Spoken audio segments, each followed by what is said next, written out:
Bom dia, graça e paz da parte do nosso Senhor Jesus para com a sua vida.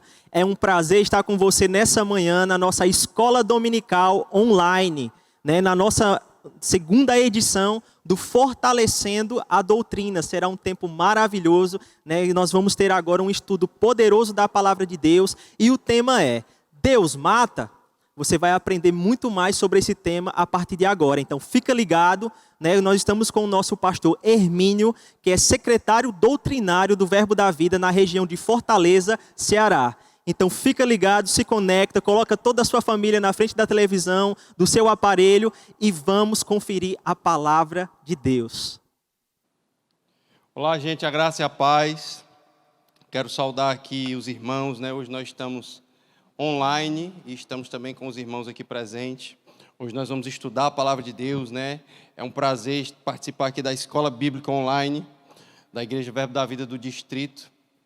O pastor Luiz Felipe falou comigo, A gente já teve um contato na Escola de Ministros há alguns anos e ele estava servindo e tive o grato prazer de ele entrar em contato comigo, Representando aí o pastor Isaías, que deu aula aqui no Rema, Um homem, uma referência para todos nós no ministério.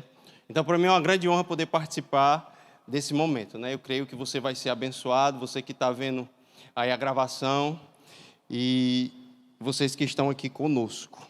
Amém? Então vamos orar. Pai amado, muito obrigado em nome de Jesus. Eu te dou graças, Pai, pela Tua palavra, pela iluminação do Teu Espírito, Pai querido, porque através, Pai, da unção do Teu Espírito que habita em nós, nós podemos compreender com clareza, Pai amado, aquilo que o Senhor fala a seu respeito e a nosso respeito. Essa noite, Pai, eu oro por espírito de sabedoria e revelação, alcançando a vida dos meus irmãos, em nome de Jesus, iluminando o entendimento deles, para que eles possam compreender aquilo que o Senhor vai ministrar, trazer esclarecimento e possam andar à luz da exposição da Tua palavra, em o nome de Jesus. Amém. Queridos, nós vamos falar hoje sobre o tema Deus mata, ponto de interrogação. Então é interessante porque algumas pessoas, elas podem se posicionar de forma diferente diante dessa mesma afirmação, Uns podem dizer assim, não, Deus mata, Ele é soberano, Deus faz o que Ele quiser. Deus dá a vida, Deus tira a vida, Deus mata. Outros dizem, não, Deus não mata de jeito nenhum, Deus é bom, E outros podem dizer, não sei, ninguém sabe os mistérios de Deus. Tem mistério que só Deus sabe. E eu te pergunto, tem como entender qual é a vontade de Deus? Se Deus mata ou não mata, se Deus é bom ou não é bom, se Deus permite o mal, se Deus não permite o mal, se Deus quer o mal. E a resposta, irmãos, está em 1 Coríntios, no capítulo 2, versículo 9 ao 12. Diz assim, e a isso que as Escrituras se referem quando diz, olho nenhum viu, ouvido nenhum ouviu, e mente nenhuma imaginou o que Deus preparou para aqueles que o amam. Mas foi a nós que Deus revelou estas coisas por seu Espírito. Pois o Espírito sonda todas as coisas, até os segredos mais profundos de Deus. Pois quem conhece os pensamentos de uma pessoa, senão o próprio Espírito dela? Da mesma forma, ninguém conhece os pensamentos de Deus, senão o Espírito de Deus. E ele diz, nós recebemos o Espírito de Deus e não o Espírito deste mundo, para que conheçamos as coisas maravilhosas que Deus nos tem dado gratuitamente. Sabe, queridos, você tem o Espírito que revela a palavra de Deus para você. E você pode conhecer o próprio Deus através da revelação que está dentro de você. Então você pode entender, em outros tempos, como nós vamos ver, as pessoas não poderiam entender porque elas não tinham o Espírito de Deus habitando dentro delas. Então elas não poderiam compreender quem Deus verdadeiramente é. E tem pessoas que não têm o Espírito de Deus e estão falando a respeito de Deus. E o pior, tem crente que acredita nisso. Se você abrir o YouTube, você vai ver um monte de gente que não está falando inspirado por Deus, um monte de besteira a respeito de Deus. E só porque é famoso e tem like, não quer dizer que é verdadeiro. Amém? Abre lá a tua Bíblia em Hebreus, no capítulo 1, versículo 1. Hebreus 1.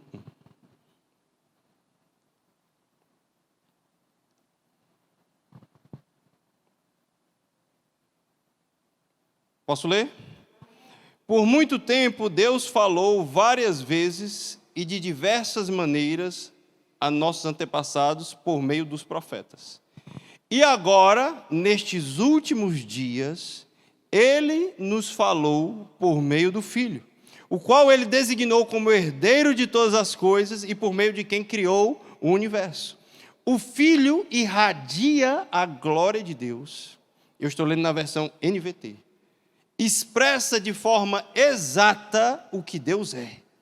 E com a sua palavra poderosa sustenta todas as coisas. Depois de nos purificar de nossos pecados, sentou-se no lugar de honra à direita de Deus, majestoso no céu. Irmãos, olha o que o versículo diz. Por muito tempo Deus falou de várias formas. Deus se comunicava de várias maneiras, várias vezes e de diversas maneiras nos nossos antepassados por meio dos profetas. Mas agora o tempo é que Deus está comunicando com o povo através do Filho. E a palavra de Deus está dizendo que o Filho é a expressão exata de Deus. Irmãos, olha como isso é forte. Ele está dizendo que quando você olha para Jesus, você está olhando exatamente para Deus. Porque Ele expressa exatamente quem Deus é. Filipe, numa conversa lá em João, no capítulo 14, Filipe, ele diz assim, Senhor, mostra-nos o Pai. Aí Jesus respondeu, Filipe, estive com vocês todo esse tempo e você ainda não sabe quem eu sou? Quem vê a mim, vê o Pai. Então, por que é que me pede, mostra o Pai? Você não crê que eu estou no Pai e o Pai está em mim? As palavras que eu digo não são minhas, mas de meu Pai, que permanece em mim e realiza as suas obras por meu intermédio. Então, aquilo que Jesus estava fazendo na terra era Deus fazendo por intermédio de Jesus. Então, você pode responder essa pergunta se Deus mata olhando para Jesus. Se você viu Jesus cometendo algum assassinato, então Deus estava matando, porque Deus operava as obras por intermédio de Jesus. Estão comigo, gente? Aleluia. E é interessante, nós observarmos, porque em 1 João, no capítulo 3, diz assim, aquele que vive habitualmente no pecado é do diabo, pois o diabo peca desde o princípio. Para isto, o Filho de Deus se manifestou, para destruir as obras do diabo. Então, para que foi que Jesus se manifestou? Para destruir as obras do diabo. Então, irmãos, toda vez que Deus constrói algo, o diabo vem para destruir, porque eles são opostos de interesse. Então, tudo aquilo que Deus faz, o diabo quer destruir. E tudo aquilo que o diabo faz, Deus quer destruir, porque são opostos. Em João, no capítulo 10, versículo 10, nós vemos Jesus falando isso. O ladrão vem para roubar, matar e destruir. Jesus diz assim, eu vim para que vocês tenham vida e uma vida plena que satisfaz. Então perceba, se o ladrão vem para roubar, Jesus vem para fazer o oposto, ele vem para dar. Ele não subtrai, ele acrescenta. Se o ladrão vem para matar, Jesus vem para dar vida, porque eles são opostos. E muitas pessoas, eu não sei de onde elas tiram esse evangelho, que às vezes Deus está trabalhando no negócio de morte, Só que, de alguma forma, elas entendem que o diabo é que mata. Então, o que é que elas entendem? Que Satanás é o matador de aluguel de Deus. Quando Deus precisa matar alguém, ele contrata um matador. Pronto, diabo, vai lá e mata. Aí, Satanás vai, executa a obra e os dois trabalharem em conjunto. Mas deixa eu te falar, Deus não trabalha em conjunto com o diabo. O que um faz, o outro destrói. Quer destruir. E o que Deus constrói, o diabo vai fazer de tudo. A arma dele é decepção. Ele vai tentar enganar para tentar destruir algo, porque ele não tem força para destruir nada de Deus. Ele tenta enganar para causar uma destruição. Mas as nossas armas são poderosas em Deus para destruir sofismas e fortalezas que se levantam contra o conhecimento de Deus. Nós temos a palavra de Deus que destrói tudo aquilo que o diabo constrói em mentes, com sofismas.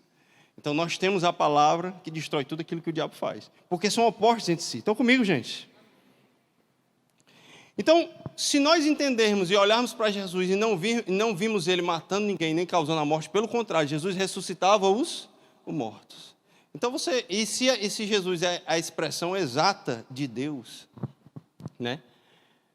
Aí algumas pessoas podem chegar para você e dizer assim, mas, irmãozinho, e no Antigo Testamento? Em que tem pessoas morrendo lá no Antigo Testamento, e vários versículos que acontecem ali no Antigo Testamento. Sabe, irmãozinho, uma vez eu vi e ouvi um pastor falando da seguinte forma. No funeral, uma irmã, um filho dela tinha falecido, e aquela irmã chorando muito, né? E aquele pastor falando no funeral, eu vi isso aí. Né? Não ao vivo, eu vi o vídeo. Né? Ele citando um versículo da Bíblia. Né? Ele disse, o Senhor deu, o Senhor tomou. Bendito seja o nome do Senhor. E todo mundo chorando, dando glória a Deus. Um versículo do Antigo Testamento. O Senhor deu, o Senhor tomou. Irmãos, eu fiquei em choque com aquilo. E a igreja grande, amado. Muita gente sendo influenciada por aquilo. E ouvindo aquilo. Aí você diz, mas, Hermínio, não está na Bíblia? Eu digo, tá, irmãos. Está lá em Jó, no capítulo 1, versículo 21. Mas deixa eu te dar, nós precisamos entender algumas regras para interpretar a Bíblia. Diga regras. Primeiro, quem falou isso foi Jó. E você sabia que tudo que está na Bíblia, ela é verdade, porque está escrito, mas nem tudo é verdadeiro. Eu vi que deu um nó assim na cabeça de alguém, né? Presta atenção. Está escrito na Bíblia assim, ó, que Jesus estava fazendo os milagres através de demônios. Você sabia que está escrito isso na Bíblia? Por Beelzebu. Sabe que alguém falou isso? Está registrado, é verdade que alguém falou, mas isso não é verdadeiro. Porque Jesus não expulsou. O que os fariseus estavam dizendo é que Jesus tinha um demôniozão grande e estava expulsando os outros demônios menores. Sabe, isso não é verdade. A mesma coisa é o que Jó disse. É verdade que ele falou, mas não é verdadeiro o que ele disse. Sabe, irmãos, quando você vai interpretar a Bíblia, existem algumas regras que você precisa entender. Principalmente no Antigo Testamento. Primeira coisa que você vai ver é quem falou aquilo. Foi Deus que falou? Porque na Bíblia tem até o diabo falando. O diabo disse assim, eu vou colocar o meu trono acima do trono de Deus. Isso está escrito na Bíblia. É verdade que o diabo falou, mas não é verdadeiro o que ele disse. Porque ele nunca ia colocar o trono dele acima do trono de Deus, mas ele falou. Então quem falou isso? O diabo. É verdade que ele disse, mas não é uma afirmação verdadeira. Porque ele nunca ia colocar o trono dele acima do de Deus. Se for uma pessoa, em que aliança essa pessoa estava falando? E para quem foi dito? Porque existem palavras que são específicas que não são para mim nem para você. Existem palavras que são para os judeus, por exemplo. Existem palavras que são sobre os gentios. Existem profecias que só vão se cumprir no milênio, que diz respeito a nós. Então você precisa saber quem falou, em que aliança estava falando, para quem estava falando, qual povo estava sendo direcionado. Estão comigo, gente? Então essa é a regra. E uma regra que você precisa entender, toda vez que você for ler alguma coisa no Antigo Testamento, você tem que levar a revelação do Novo para lá. Se você for ver um versículo, você precisa levar, porque onde tem mais luz, você precisa iluminar, onde tem menos luz. E sabe que o livro de Jó foi o primeiro livro da Bíblia escrito? Foi antes de Gênesis, o livro de Jó. Jó viveu, acredita-se que ele foi ali contemporâneo, próximo de Abraão, né?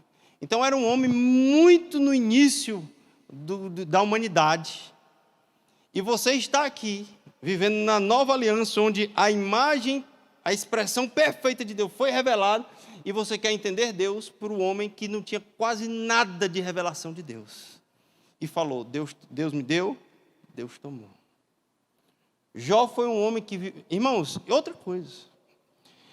Nós sabemos que Deus, ele dispensa através de aliança, dispensa as coisas, bênçãos, aquilo que nós vamos herdar através de alianças. E hoje nós estamos na aliança de Jesus, a aliança de sangue. Jó nem estava debaixo de nenhuma aliança. Ele nem era da família de Abraão, ele nem aliança tinha na qual ele se segurar para se cobrir de qualquer dano. Né? Estão comigo? Então ele diz, eu nu saí do ventre da mãe e nu voltarei. O Senhor deu, o Senhor tomou, bendito o nome do Senhor. E as pessoas estão na luz do Novo Testamento, querendo entender Deus por um versículo, através de alguém que não tinha revelação nenhuma de Deus. E hoje, na posição que nós estamos, amado, nós podemos ler a Bíblia e ler tudo que Jó falou, sem causar nenhum efeito contrário a nós. Pelo contrário, nós vamos olhar da perspectiva que nós estamos e ver a luz e aquilo que Deus fez ao longo das eras e onde nós estamos agora. E somos abençoados. Não é que você... Então, pastor Emílio, eu não vou ler mais nada que está no Antigo Testamento. Ao contrário, querido. Quando você vai com o Novo Testamento, lê o Antigo, você é acrescentado. Você recebe iluminação. Você vê aquilo que foi feito e como o Senhor está se relacionando conosco agora. As pessoas dizem o sofrimento de Jó. Sabe que Jó... ele viveu aproximadamente 200 a 250 anos. E o sofrimento dele durou 6 meses. De 6 a 9 meses. Sofreu muito, perdeu muita coisa. Mas quem viveu mais de 200 anos, né? Sofrer 6 meses. Sofreu muito, mas não é do jeito que o pessoal diz, né? Estão comigo, gente? Aleluia. Então, olha só. Se você quer interpretar o caráter de Deus, eu te pergunto, você vai para o primeiro livro da Bíblia, o primeiro livro escrito? Irmãos, uma regra é, o Novo Testamento interpreta o Antigo. Você vai na luz daquilo que está lá. Amém? Aleluia. Então, olha só. Por todo o Antigo Testamento, por todo aquele período, que é onde você pode encontrar alguns versículos que vão trazer alguma confusão em algumas pessoas que não têm esclarecimento. Uma coisa nós podemos dizer, ninguém tinha uma visão clara de quem Deus era e das coisas espirituais. Ninguém. Nem mesmo Davi, não tinha uma visão que está disponível para você, que tem o Espírito Santo habitando dentro de você. Então, ninguém na antiga aliança. Você diz, não, vou entender Deus, eu vou dançar como Davi dançou. Querido, Davi dançou de uma forma limitada comparada a que você dança hoje. Sabe, se Davi desse uma carreira que você dá, ele seria muito mais abençoado. Porque você tem o Espírito Santo dentro de você, você tem o batismo no Espírito Santo, coisas que eles almejaram, coisas que todos os profetas, toda a antiga aliança apontavam. Estão comigo, gente? Aleluia. Então, todos os homens. E a chave, antes de qualquer morte entrar no mundo, está lá em Gênesis, no capítulo 2, versículo 16. E o Senhor lhes deu esta ordem: de toda a árvore do jardim comerás livremente, mas da árvore do conhecimento, do bem e do mal, não comerás. Porque no dia em que dela comeres, certamente morrerás. E foi isso que aconteceu. O homem no Antigo Testamento, Jó, e todos os outros estavam mortos espiritualmente. Estão comigo? Então, se você pensar, querido, imagine alguém numa prisão perpétua. Eu ouvi um relato de John Bevere, ele foi visitar, eu não sei se foi ele ou um ministro, ele estava só citando, foi visitar uma prisão perpétua na Indonésia. Era um homem sem esperança alguma.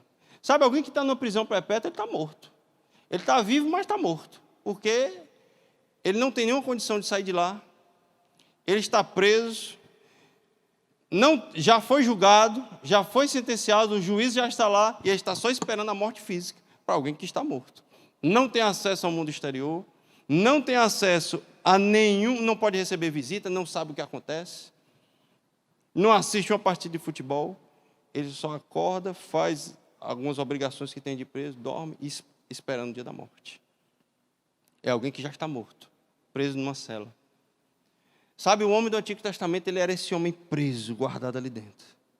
E Deus estava do lado de fora, porque o homem decidiu pecar e morreu e ficou preso ali dentro. Então, qual era a revelação? E aquilo, imagine, né? Famílias dentro de uma prisão perpétua. Aí nasce, na quinta geração, qual é a referência que um filho vai ter de Deus? O que o pai lhe contou. O pai é um presidiário de prisão perpétua, que é neto de quem está na prisão perpétua, que é bisneto de quem está na prisão perpétua. Então, todos esses homens tinham uma visão limitada do verdadeiro Deus, que só o primeiro Adão tinha conhecido de face a face. Mas quando o pecado entra, geração a geração passa, e a visão vai ficando cada vez mais limitada sobre quem Deus é. Mas Deus intervém, manda recado, né, através dos profetas, Deus dá a sua palavra, juízes, né, a unção vem sobre reis, até chegar o grande dia, amados, em que ele envia o seu filho para entrar dentro da prisão, onde nós estávamos. E diz, eles vão sair daí porque eu vou morrer. Eu vou para a prisão perpétua e vou morrer. E quando Jesus morre, nós morremos com ele na prisão perpétua. Mas a Bíblia diz que ele ressuscitou ao terceiro dia. E nós ressuscitamos com ele livres. E agora você não está mais preso para não conhecer o Deus que criou os céus e a terra. Você está livre com Jesus para conhecer quem Deus verdadeiramente é. Então, se na antiga aliança os homens estavam mortos, falando a respeito de Deus, não é de lá, irmãos, que eu vou procurar a referência de quem Deus é. De novo eu volto, vamos descartar o Antigo Testamento? Não, amado. Nós vamos ler ele com a revelação que nós temos hoje. E vai ser grande bênção. Ler o Antigo Testamento é uma grande... Toda a Escritura é inspirada. E ela vai nos edificar. É uma grande bênção. Mas você precisa ler com a revelação de quem Deus verdadeiramente é. Estão comigo? Irmãos, e lá no portal da Alumni, né, o Alumni, depende da região que você estava, cada um chama de um jeito. Uma pergunta chegou para nós e dizia assim: se Deus não mata e também não devemos aceitar profecias ou palavras que determinam a morte de alguém, por exemplo, você vai morrer ou vai descer a cova, como explicar Isaías, no capítulo 22, versículo 15 ao 19? Abra sua Bíblia lá em Isaías 15. Não, 22, né? 22, 15.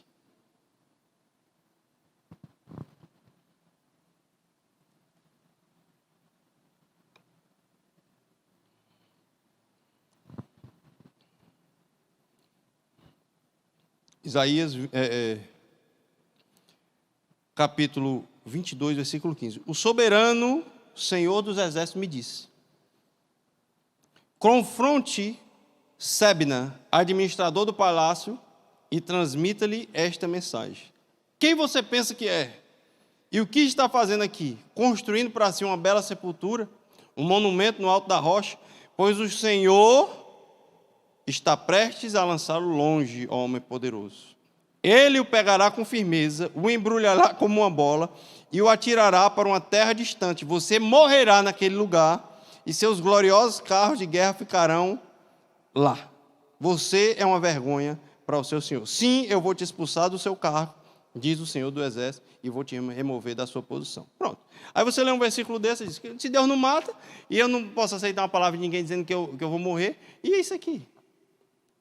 Irmãos, primeiramente nós precisamos entender o que é que estava acontecendo aqui. Esse oficial, Sebna, né?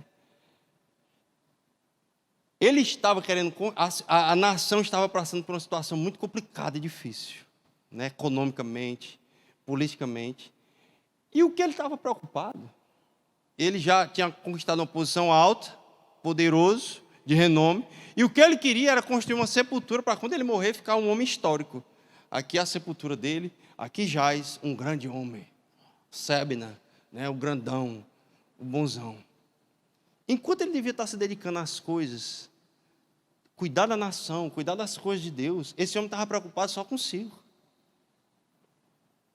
Estão comigo, gente? E Deus traz uma palavra de juízo através do profeta Isaías. Isaías, vá lá e diga que ele vai ser removido dessa posição.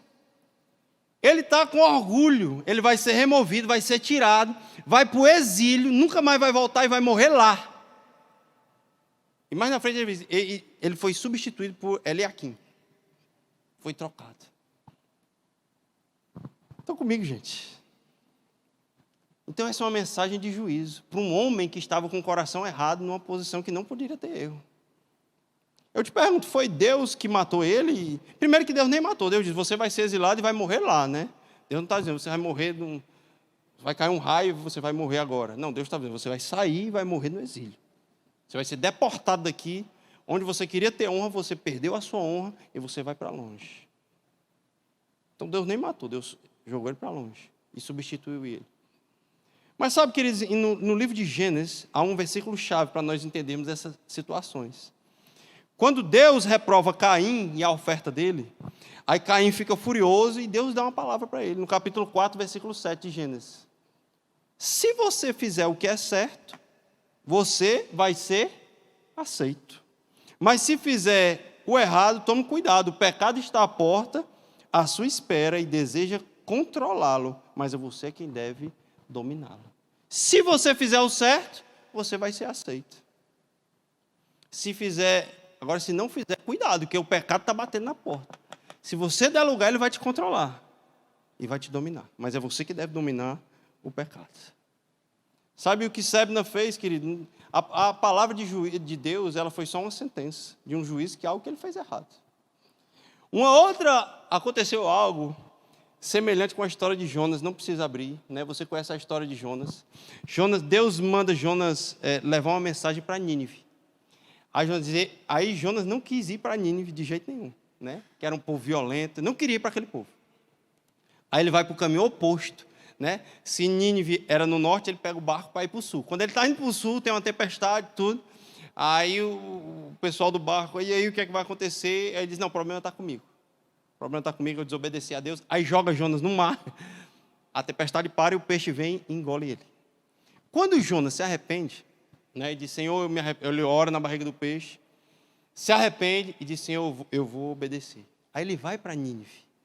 Quando ele chega em Nínive, a palavra que ele vai dizer lá, no dia em que Jonas entrou, em Jonas no capítulo 3, versículo 4, ele diz assim, daqui a 40 dias, Nínive será destruída.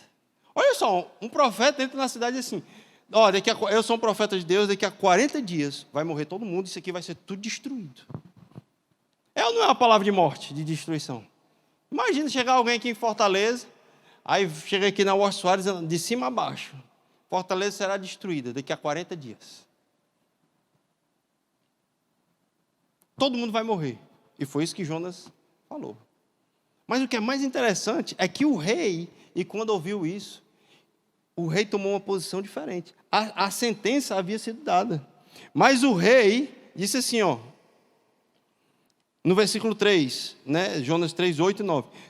Tanto as pessoas como os animais devem se cobrir de pano de saco, e todos devem orar fervorosamente ao Senhor. Devem deixar seus maus caminhos e toda a sua violência. Quem sabe Deus voltará atrás, conterá a sua ira e não nos destruirá. Queridos, sabe o que aconteceu? Eles se arrependeram, se vestiram de pano de saco, oraram a Deus, se arrependeram e não foram destruídos.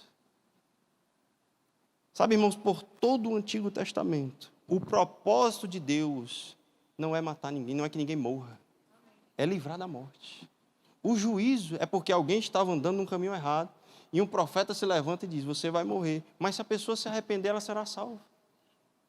Os ninivitas foram salvos, no versículo 10, 3, 10, Deus não destruiu nada, não houve destruição, não houve juízo, aquilo não chegou até eles, porque houve arrependimento. E eles foram salvos. E toda vez que alguém se arrepende, é livre da destruição. Estão comigo, gente? Um outro exemplo que nós temos é, Deus chama Moisés e Deus decide manifestar a sua glória no Monte Sinai. E a glória de Deus, irmãos, ela tem um preço. Diga, tem um preço. E ele vai orientar Moisés, eu vou manifestar a minha glória para o povo no Monte Sinai. Mas para isso eu vou estabelecer alguns limites. E ele dizia assim, em Êxodo, no capítulo 19, depois você lê em casa com mais calma. O povo precisa se santificar e lavar suas roupas. Não podia ultrapassar e nem tocar a base do monte, pois quem o fizesse, morreria. Fica assim evidente, querido, que a vontade de Deus não é que ninguém morra. Se Deus quisesse que alguém morresse, ele disse assim, eu vou manifestar a minha glória. E deixa todo mundo do jeito que está. Aí o pessoal ia chegar perto e ia todo mundo morrendo. Mas Deus não queria que ninguém morresse. Por isso ele diz, não se aproxime daqui. Irmãos, porque você não pode tocar a glória de Deus de qualquer forma. Aquilo que é impuro não pode chegar perto do fogo consumidor, porque vai ser consumido. E um povo impuro não poderia chegar naquele ponto. E Deus diz, não passe daqui. Porque Deus sabia, né? A minha natureza santa, gloriosa, ia consumir o estado que aquele povo estava. E como Deus não queria que ninguém morresse, ele disse, não passe daí, não deixe ninguém tocar. Estão comigo, gente? Aleluia. Eu tenho certeza, amado, que se... Imagine que alguém chegue para você e fale assim, olha, eu tenho um tesouro escondido, muita riqueza. Você vai ter que entrar em alto mar, e essa pessoa lhe desce todas as coordenadas. Esse tesouro está numa ilha, mas tome muito cuidado. Você precisa seguir todas essas instruções, porque é um tesouro muito valioso, e não é qualquer pessoa que pode acessar. Então, nesse trajeto, tem pedra, tem tubarão no meio do caminho. Se você for por esse caminho, você vai pegar uma tempestade, seu barco vai naufragar. Então, você tem que seguir exatamente a risca do que eu estou falando. Seguir exatamente o que está escrito. Você não pode fazer nada diferente para desfrutar desse tesouro. Você ia ou não ia, amado? Se você tivesse com todas as instruções, era só seguir igualzinho. Do mesmo jeito, a presença de Deus, amado. Ela é muito preciosa e você não chega a desfrutar da glória de Deus de qualquer maneira. Você precisa seguir a risca o que está lá. Porque se você escorregar para um lado ou para o outro, vai ter dano. Estão comigo? Aleluia. Diga, Deus é bom.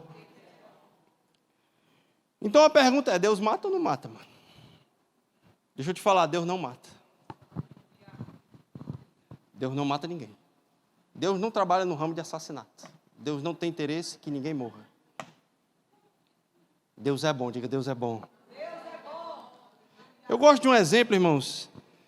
Olha só, eu estou na minha casa e eu ponho uma cerca elétrica. Uma cerca elétrica, bem forte. E alguém quer entrar na minha casa, pega nessa cerca elétrica, leva um choque, cai, bate a cabeça e morre. Eu matei essa pessoa? Mas quem colocou a cerca? Eu coloquei. Mas eu matei ela? Não. Porque a cerca estava lá, tinha advertência, não encoste na cerca, a cerca ela vai para a eletricidade, quem tocar vai sofrer um dano, aí a pessoa vai, toca, diz respeito à sinalização que eu coloquei, transgredindo algo, cai, bate a cabeça, morre. Eu não posso ser acusado de homicídio. Não fui eu. Estão comigo, gente? Mais um versículo do Antigo Testamento. Em 2 Samuel, no capítulo 6, no versículo 3. Aqui Davi estava tirando a arca, trazendo a arca da casa de Abinadab de volta para o templo. E ele diz assim, puseram a arca de Deus num carro novo e a levaram da casa de Abinadab, que ficava no monte. Saindo da casa, Uzá e Aiô, os filhos de Abinadab, guiavam a carroça nova. Quando chegaram à eira de Nacon, os bois tropeçaram. E Uzá estendeu a mão e segurou a arca. Irmãos, olha o que diz o versículo, capítulo 6, versículo 7. A ira do Senhor se acendeu contra Uzá e Deus o matou por causa disso. E ele morreu ali mesmo. E Deus o feriu, na versão pode estar assim, e Deus o feriu por causa disso, e ali morreu ali mesmo, ao lado da arca de Deus. Olha esse versículo, amor. Se alguém lê, e você pode pegar o original, a palavra original mesmo é de morte. Aí alguém pode dizer, está vendo? Deus mata. Irmãos, mas aqui é o mesmo exemplo que nós acabamos de falar, semelhante, a parábola da casa com a cerca elétrica, para explicar esse versículo. Deus estabeleceu os limites, Deus já havia dito. Irmãos, havia na lei, já estava estabelecido que você não pode transportar a arca de qualquer jeito. Tinha que ser levita, tinham que estar usando roupas especiais, varas especiais, revestidas de ouro, que deslizavam através dos anéis de ouro presos à arca. Tinha que ser levita, não poderia ser esses dois.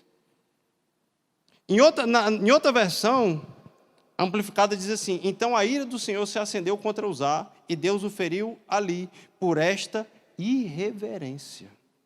E morreu ali junto à arca de Deus. Estão comigo, gente?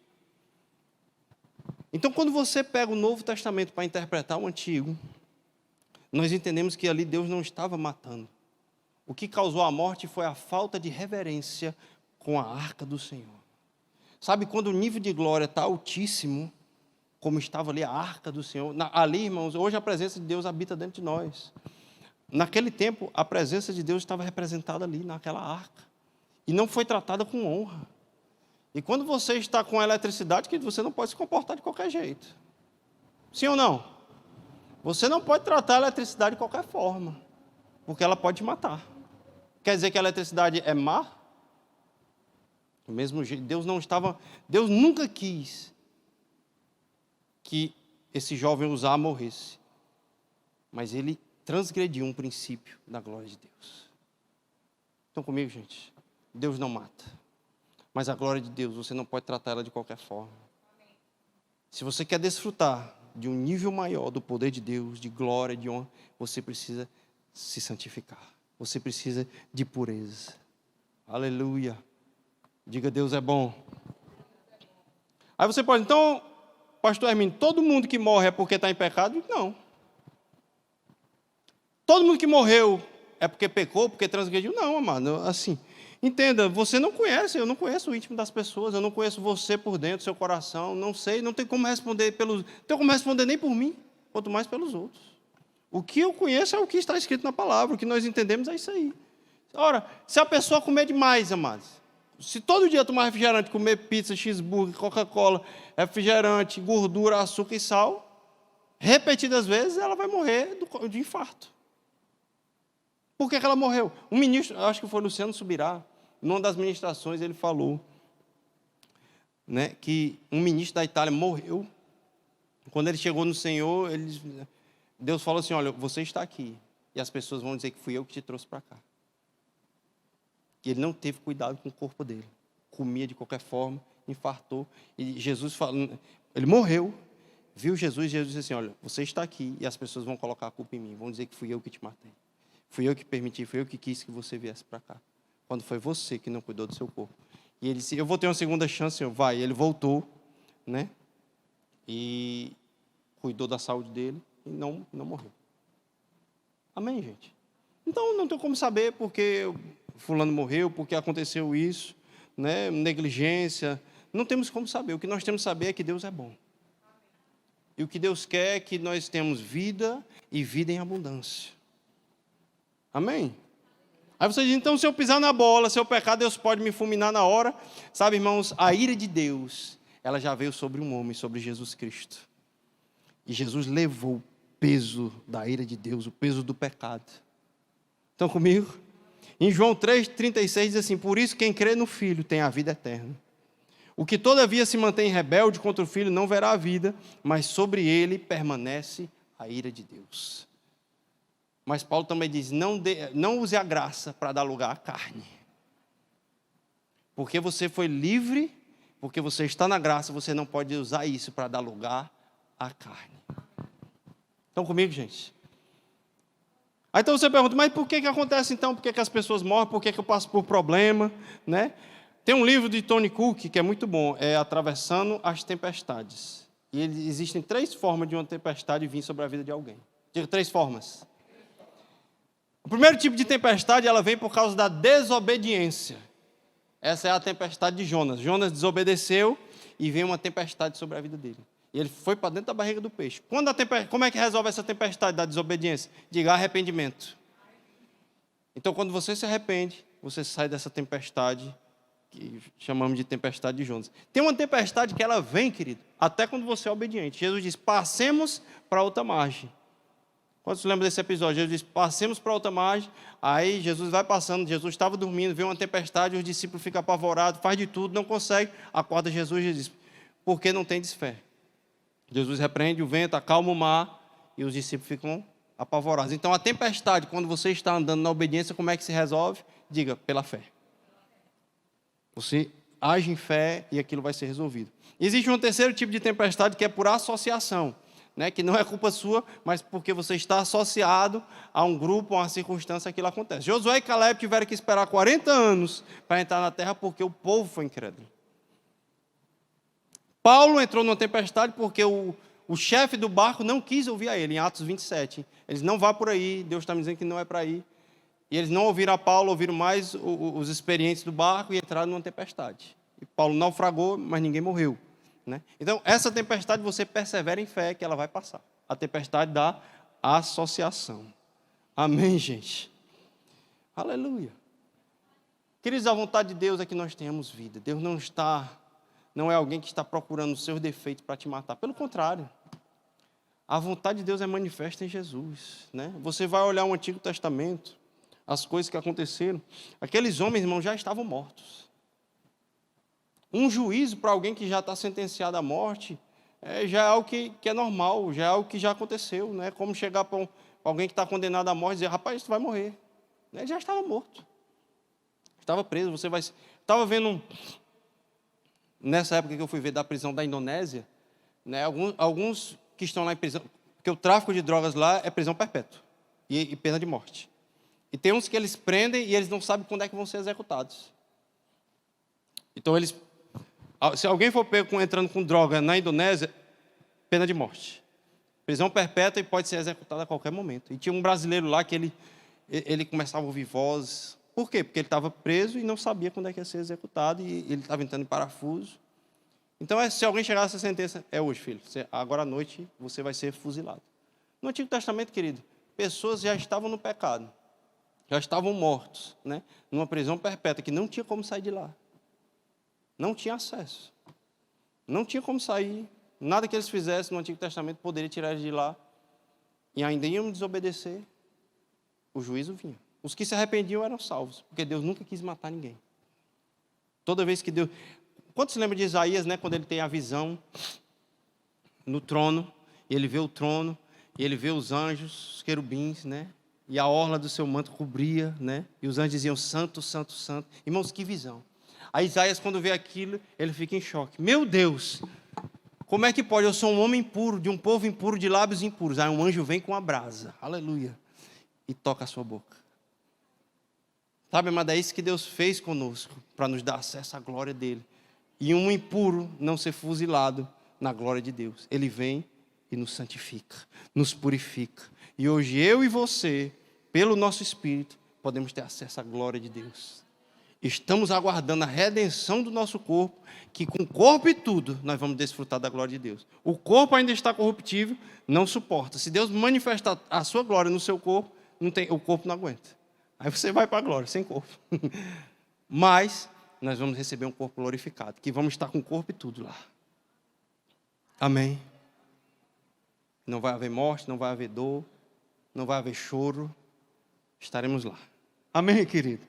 Então, o caráter de Deus, ele é revelado em Jesus Cristo. E na nova aliança, olha o que está escrito em Colossenses, no capítulo 3, nós estamos já encerrando.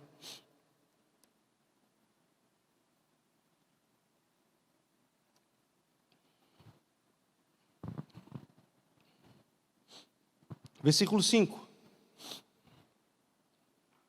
Fazei, pois, morrer a vossa natureza terrena. Prostituição, impureza, paixão, lascívia, desejo maligno e a avareza, que é a idolatria. Versículo 6. Por estas coisas é que vem a ira de Deus sobre os filhos da desobediência. Ora, nestas mesmas coisas andastes vós também no outro tempo, quando vivieis nela. Versículo 6. Por estas coisas é que vem a ira de Deus sobre os filhos da desobediência. Em Hebreus, no capítulo 12, versículo 28, diz assim: uma vez que recebemos um reino inabalável, sejamos gratos. E agradecemos a Deus, adorando com reverência e santo temor. Porque Deus, o nosso Deus, é fogo consumidor.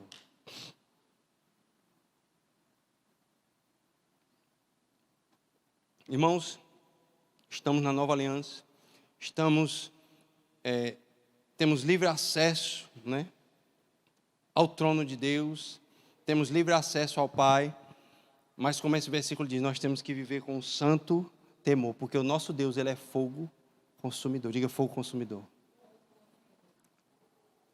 Deus não mata, porque quem mata é o diabo. Eu gosto de algo que o pastor João Roberto diz, né? Deus não mata, as pessoas morrem. Diga, Deus não mata, as pessoas é que morrem. Deus põe limites, Deus põe advertências, Deus dá sinalizações. A glória de Deus, irmãos, e quem Deus é, não pode ser mudado. Deus não vai mudar o que Ele é para tirar alguém que atravessou uma linha, tocou no arame, tocou na cerca elétrica. Deus não vai poder desligar a cerca por causa de uma pessoa, porque isso é quem Deus é. O que Deus faz, querido, é te ajudar no dano que foi feito. Tá bom, meu filho, houve dano, você perdeu, você saiu da linha, agora vamos restituir. Se você perdeu 10 anos, em alguns meses nós vamos restituir esses 10 anos que você perdeu. Se você perdeu tempo, se houve prejuízo, se houve dano de morte, se houve dano, eu sou o Deus que restauro todas as coisas. Irmãos, Jó é tão interessante que no final, quando ele conhece verdadeiramente Deus, ele diz assim, antes eu só conhecia Deus de ouvir falar, agora eu estou vendo. Quando foi que Deus viu, quando foi que Jó viu Deus realmente em operação? Quando ele foi restituir de tudo aquilo que ele tinha sido perdido. Deus se manifesta na bondade, amado. Deus se manifesta quando Ele está restituindo. Na subtração não tem nada a ver com Deus. Aí Jó, o próprio Jó, que todo mundo usa para querer culpar Deus de todo o mal do mundo, o próprio Jó, ele disse, antes eu conhecia Deus, só de ouvir falar, agora os meus olhos veem, eu estou vendo. Deus realmente é assim, bom. Estão comigo, gente? Em uma outra oportunidade, né? Pode ser estudado sobre o livro de Jó especificamente, versículo por versículo. Mas o caráter de Deus, você vai compreender através de Jesus. Ele é a imagem. Ele veio para dar vida. Certa vez os discípulos, Senhor, manda vir fogo, né? Nesse povo aqui. Mas eu não vim matar ninguém, eu vim dar a vida. Então Jesus não vem para trazer morte, irmãos. Ele vem para trazer vida e vida em abundância. Estão comigo? Então, se você quer conhecer verdadeiramente quem Deus é, nós temos que olhar para Jesus. E se eu quiser entender, pastor Hermínio, o Antigo Testamento, mesmo esses versículos, leve o Novo Testamento para lá. E você vai ter a revelação. Porque existe um Deus que Ele é santo, justo. Existe um juízo, existe misericórdia. E você vai entender a Bíblia à luz do Novo Testamento. O que é juízo, o que é misericórdia. Mas você vai sempre ver um Deus bom, amado. Onde há arrependimento, onde há um povo entregue, onde há um povo com coração contrito, Deus vai se mostrar misericordioso. Estão comigo? Eu queria agradecer os irmãos que estão aqui conosco, mandar um grande abraço aí para o pastor Isaías, homem de Deus, né? Eu creio que nós vamos estar juntos na conferência de pastores, aqui nos próximos meses. Um abração para o pastor Luiz Felipe, né? A todos os irmãos da Igreja Verbo da Vida do Distrito. É uma grande honra estar com vocês, né? E em breve estaremos pessoalmente nos encontrando aí em Campina Grande. Um forte abraço, gente. Fique na paz. Maravilha, maravilha, que bom que nós conhecemos mais a respeito desse tema maravilhoso, né? Que eu creio que você foi ricamente abençoado e esclarecido sobre esse assunto. Nós agradecemos ao pastor Hermínio e a toda a equipe de Fortaleza pelo apoio, né? Que foi maravilhoso esse ensino da palavra de Deus. Agora, nós vamos ter o nosso momento de dízimos e ofertas. E eu quero convidar você aí na sua casa a acompanhar comigo a leitura de Provérbios, capítulo 3, versículo 6. Então, abra sua Bíblia aí comigo agora, em Provérbios, capítulo 3, versículo 6. No qual a Bíblia vai dizer assim: reconheça o Senhor em todos os seus caminhos, e Ele endireitará as suas veredas. Não seja sábio aos seus próprios olhos, teme ao Senhor e evita o mal. Isso será saúde ao corpo e vigor aos seus ossos. No versículo 9 a Bíblia diz: honre ao Senhor com todos os seus recursos e com os primeiros frutos de todas as suas plantações. E os seus celeiros ficarão plenamente cheios e os seus barris transbordarão de vinho. Eu gosto de uma versão que fala que nós devemos reconhecer ao Senhor com o primeiro e o melhor. Sabe, queridos, essa decisão de reconhecer ao Senhor é honra. Como eu reconheço ao Senhor? Separando o primeiro. Assim que eu recebo aquilo que é para a minha vida, como um pagamento, né, sobre o trabalho, sobre o salário que nós recebemos. Então, assim que eu recebo esse valor, eu devo separar o primeiro e o melhor. A melhor semente, né, o primeiro como o dízimo, né, reconhecendo a Ele, consagrando a Ele, agradecendo a Ele por tudo aquilo que Ele supriu na minha vida e na sua vida. É assim que nós devemos fazer, amados. Então eu quero te incentivar nessa hora a você pegar aí o seu celular, o seu aparelho, para que você possa fazer através do Pix, que vai aparecer aí na sua tela agora, a chave Pix da nossa igreja, e você possa fazer o seu dízimo e a sua oferta através, né, dessa oportunidade online hoje. Amém? Você também pode fazer presencialmente logo mais à noite. Amém? Então, se você quiser fazer isso agora, você pode pegar aí o seu aparelho, nós vamos orar juntamente com você e eu creio em nome de Jesus que essa semente vai multiplicar. Amém? Então vamos orar juntos? Pai, em nome de Jesus, nós te agradecemos, Senhor, por essa semente maravilhosa, Pai, que o Senhor colocou na nossa mão e que nós depositamos, Pai, sobre essa terra fértil, Pai, crendo na multiplicação dessas sementes, Pai, e crendo também na multiplicação da nossa sementeira. Nós cremos que você é o nosso supridor, que você é aquele, Pai, que está assistenciando cada uma das nossas necessidades, Pai. Nós te reconhecemos sobre isso, Pai. Te reconhecemos como Deus mais do que suficiente. Muito obrigado, Senhor, porque nós cremos em nome de Jesus que aqueles que estão desempregados, Pai, o Senhor vai abrir portas de emprego para eles. Nós chamamos a existência agora, portas de emprego se abrindo na vida dos nossos irmãos, promoções chegando, multiplicando as suas finanças, expandindo, em nome de Jesus. Se você crê aí no seu lugar, diga amém. Glória a Deus. Então eu creio que você foi ricamente abençoado, meu irmão, e nós já estamos nos encaminhando para o final da nossa programação. Mas eu quero dar um aviso para você sobre a nossa programação de logo mais às 18 horas. Hoje, às 18 horas, nós vamos ter uma maravilhosa aula demonstrativa do Rema com a matéria Vida de Louvor. Então nós vamos aprender, amados, sobre essa matéria poderosa com a nossa querida mestra da palavra, Janaína Albuquerque. Eu sei que você não pode ficar de fora dessa programação.